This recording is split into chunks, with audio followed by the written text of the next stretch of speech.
রোজকার মতন আবার একটা নতুন রেসিপি নিয়ে চলে আসলাম। তো দেখুন আজকে কী বানাই। এটা হলো ধোসা ব্যাটার। তা ওর মধ্যে আমি এমনি প্লেন ধোসা করা যেত, তাই মনে মনে ভাবলাম তাই এটার মধ্যে আমি কিছু সবজি মিশিয়ে জিনিস ধোসাটা বানাবো। তার মধ্যে গাজর, পেঁয়াজ আর ক্যাপসিকাম, কাঁচা লঙ্কা আর একটু লবণ দিয়েছি। লবণ এই ব্যাটারের মধ্যে দেওয়া ছিল, তাও আমি যেহেতু সবজিগুলো দিলাম বলে সামান্য একটু লবণ দিয়েছি। দিয়ে এটা ভালো করে সুন্দর করে মাখিয়ে জল দিয়ে কিছুক্ষণের জন্য আধ ঘন্টা 1 ঘন্টা মতন রেখে দেবো। এবার যখন এটা তৈরি করব তখন এর মধ্যে একটা ওই কারি পাতা আর সর্ষে ফোড়ন দিয়ে একটা ওই তড়কা মতন করে দিয়েছি, ছোকতে এটা বলে সেটা। আর সামান্য একটু বেকিং পাউডার 1 চামচ মতন দিয়েছি। দিয়ে সুন্দর করে এটা মিশিয়ে নেব, ভালো লাগবে তাহলে এই ছোকটা দেওয়াতে।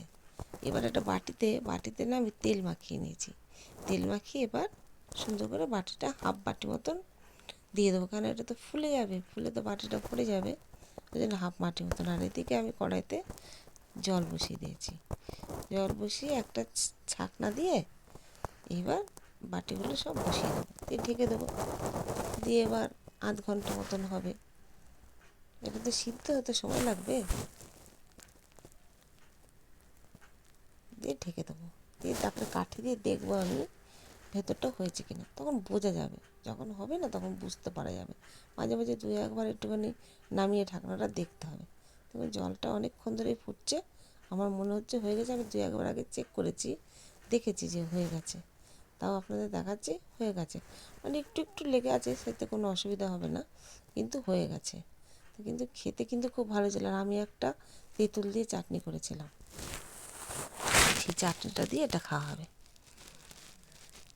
এবার আমি চারিপাশ দিয়ে কাঠি ঘুরিয়ে এমনিই উঠে যাবে, কিন্তু চারিপাশ দিয়ে কাঠি ঘুরিয়ে একটু থাবা মারলে পেছন দিক দিয়ে উঠে যাবে। উঠে যাচ্ছে, এমনি উঠে যাচ্ছে, একটু থাবা মারলে উঠে যাচ্ছে। তবু আমি কাঠিটা দিয়ে ঘুরিয়ে দেখলাম। প্রথম তো আমি ভেবেছি এরকম করে উঠবে, কিন্তু থাবা মেরেছি, সবগুলোই উঠে গেছে। দেখুন সুন্দর। ভেতরটা আমি দেখাতে পারতাম, কিন্তু ভেতরটা খুব সুন্দর জালিদার হয়েছিল। আমারই ভুল হয়েছে, দেখাতে পারিনি আমি। ওই চাটনির সঙ্গে দিয়েছি। কেমন হলো কমেন্ট করে জানাবেন। ডাকি এখন কমোদটা।